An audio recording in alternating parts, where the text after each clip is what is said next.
മീൻ കറി വെക്കാൻ പോവാണ്. അതിനാവശ്യമുള്ളത് ചെറിയ ഉള്ളി ഒരു 50 ഗ്രാം, പിന്നെ ഒരു മീഡിയം സൈസ് ഒരു സവാള എടുത്തിട്ടുണ്ട്, പിന്നെ ഇഞ്ചി വെളുത്തുള്ളി പേസ്റ്റ് ആക്കണം. അതിൻ്റെ കൂട്ടത്തിൽ ഒരു പച്ചമുളകും കൂടി ഇട്ടിട്ടുണ്ട് അരയ്ക്കാൻ വേണ്ടി, അതിന് നല്ലൊരു ടേസ്റ്റാണ്.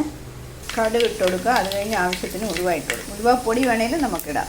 ഉലുവെല്ലാം മൂത്തിട്ടുണ്ട്. തിളച്ച് വെച്ചേക്കുന്ന ഇഞ്ചി വെളുത്തുള്ളി ഇട്ട് കൊടുക്കുക. നമ്മൾ ആദ്യമേ തന്നെ കുടംപുളി വെള്ളത്തിലിട്ട് വെക്കണം. നന്നായി വാഷ് ചെയ്തിട്ട് നല്ല വെള്ളത്തിൽ നമ്മൾ കുതിർക്കാനിട്ടേക്കണേ. അരിഞ്ഞ് വെച്ചിരിക്കുന്ന ചെറിയ ഉള്ളിയും സവാളയും കൂടെ ഇട്ട് കൊടുക്കുക. ഇത് ഒരുമാതിരി മൂത്ത് വരുന്നുണ്ടം വരെ നമ്മൾ അത് കഴിഞ്ഞതിന് ശേഷമാണ് അരപ്പിട്ട് കൊടുക്കുന്നത്. ഇത് കോട്ടയത്ത് സൈഡിലൊക്കെ വെക്കുന്ന ഒരു മീൻ കറിയാണ്. ഇതിൻ്റെ അകത്ത് നമ്മൾ മല്ലിപ്പൊടി ഇടത്തില്ല, മുളക് പൊടി മാത്രമേ ഇടത്തുള്ളൂ. പിന്നെ ആവശ്യത്തിന് എണ്ണ ഒഴിച്ച് കൊടുക്കണം, കറിവേപ്പില ഇട്ട് കൊടുക്കണം. നല്ലൊരു ടേസ്റ്റാണ്. ഉണ്ടാക്കി നമ്മൾ ഓഫ് ചെയ്ത ഉടനെ നമ്മളിത് കഴിക്കരുത്.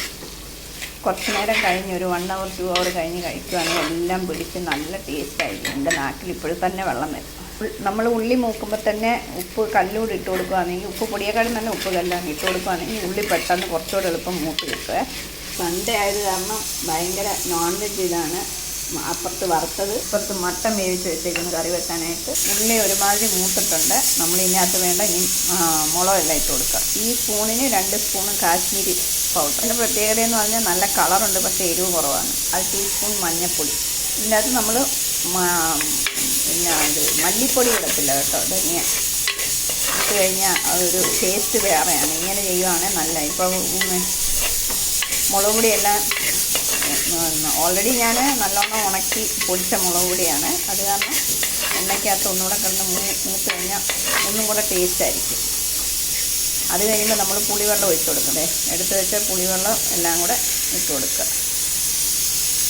വെള്ളം കുറച്ചുകൂടെ വേണം. 1 ഗ്ലാസ് വെള്ളം കൂടെ ഒഴിച്ച് കൊടുക്കണം അതിൻ്റെ അകത്ത്. എന്നിട്ട് അരപ്പ് തിളയ്ക്കുന്നുണ്ടെ നമ്മൾ വെച്ചിരിക്കുന്ന മീനും കൂടി ഇടണം. നമുക്ക് എന്തുമാത്രം അരപ്പ് വേണോ അതിൻ്റെ അനുസരിച്ച് വെള്ളം ഒഴിച്ച് കൊടുക്കുക. ഒത്തിരി അങ്ങ് നീണ്ടു പോകില്ല. ഇതൊന്ന് തിളച്ച് വരുമ്പോൾ നമ്മൾ മീൻ ഇട്ട് കൊടുക്കും. ഇപ്പോൾ ഫുൾ ഇതിലാണ് വെച്ചേക്കുന്നത്. തീയെ തിളച്ച് കഴിയുമ്പോൾ നമ്മൾ തീ കുറച്ച് ഒരു 7-8 മിനിറ്റ് വരെ വെച്ചാൽ മതി. അങ്ങനെ അരപ്പ് തിളച്ച് തുടങ്ങിയിട്ടുണ്ട്. നമ്മൾ കഷ്ണങ്ങളെല്ലാം ഇട്ട് കൊടുക്കുക. നല്ലപോലെ തിളച്ചിട്ട് നമ്മൾ തീ കുറച്ച് വെക്കണം. എന്നാലും മീൻ നന്നായി വേവത്തുള്ളൂ, അല്ലെങ്കിൽ മീൻ വേവത്തില്ല. പിന്നെ ഇതിന് അത്ര വേവൊന്നുമില്ല. തീ കുറച്ചിട്ടാലേ മസാലയെല്ലാം പെട്ടെന്ന് അതിൽ പിടിക്കും. നല്ലൊരു ടേസ്റ്റാണ്. മീൻ്റെ തലയുണ്ട് കേട്ടോ, തലയ്ക്കൊക്കെ ഒരു വേറൊരു ലെവലാണ്. കോട്ടയം സ്റ്റൈൽ മീനൊക്കെ നിങ്ങളൊന്ന് ഉണ്ടാക്കിയിട്ടില്ലാത്തവരൊന്ന് ട്രൈ ചെയ്ത് നോക്കും, നല്ലതാണ്. വേണമെങ്കിൽ ഇതിനകത്ത് തേങ്ങാപ്പാൽ ഒഴിക്കാം നമുക്ക്. ഞാൻ ഇത്രയും വെള്ളമാണ് വെച്ചേക്കുന്നത്. മീൻ പൊടിയാതെ നമ്മൾ പതിയെ തവി കൊണ്ടൊന്ന് എല്ലായിടത്തും ഒന്ന് പിടിക്കുന്ന മാതിരി ഒന്ന് ഇളക്കി കൊടുക്കും, ഒന്ന് അഡ്ജസ്റ്റ് ചെയ്ത് കൊടുക്കണം. ഇത് സാധാരണ നമ്മൾ ചട്ടി എടുത്ത് ഇങ്ങനെ കുലുക്കി ഇങ്ങനെ ഇത് ചെയ്യുമായിരുന്നു. എൻ്റെ കയ്യിൽ ക്യാമറ ഇരിക്കുന്ന കാരണം എനിക്ക് 2 കൈ കൊണ്ട് ചെയ്യാൻ പറ്റത്തില്ല. ഇനി തിള വന്നു കഴിയുമ്പോൾ നമ്മൾ തീ കുറച്ച്, ഇപ്പോൾ ഒരുമാതിരി തിള വന്നിട്ടുണ്ട്, തീ കുറച്ച് ഒരു 7-8 മിനിറ്റ് അതിന് മേളിൽ വേണ്ട. നല്ലപോലെ തിള വന്നിട്ടുണ്ട്. ഇനി തീ കുറച്ച് വെക്കണം. മീൻ പാതി വെന്തിട്ടുണ്ട്. നമ്മളിനി ഉപ്പ് വല്ലതും ഉണ്ടെങ്കിൽ കുറവുണ്ടെങ്കിൽ ഉപ്പൊക്കെ നോക്കിയിട്ട് നമുക്ക് ഇതിൻ്റെ അകത്ത് ശകല ഉപ്പും കൂടി ഇട്ട് കൊടുക്കാം. എല്ലാവരും ഇഷ്ടപ്പെട്ടെങ്കിൽ ലൈക്ക് ചെയ്യണം, സബ്സ്ക്രൈബ് ചെയ്യണം, കമൻറ്റ് ചെയ്യണം. പിന്നെ അതിലുപരി എല്ലാവരും ഉണ്ടാക്കി നോക്കണം. നിങ്ങൾ ഇത് ഉണ്ടാക്കിയിട്ട് കമൻറ്റ് ഇടുകയാണെങ്കിൽ അതാണ് ഏറ്റവും വലിയ സന്തോഷം. കാരണം ഇതുപോലൊരു മീൻ കറി ഏറ്റവും നല്ല ടേസ്റ്റാണ്. കാണുമ്പോൾ തന്നെ നമുക്ക് വായിന്ന് വെള്ളം വരും.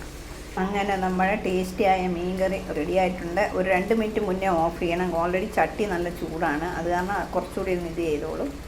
എല്ലാവർക്കും ഇഷ്ടപ്പെട്ടെങ്കിൽ ലൈക്ക് ചെയ്യണം, കമൻറ്റ് ചെയ്യണം, സബ്സ്ക്രൈബ് ചെയ്യണം. പിന്നെയും പറയുവാണ്. Okay, thank you friends.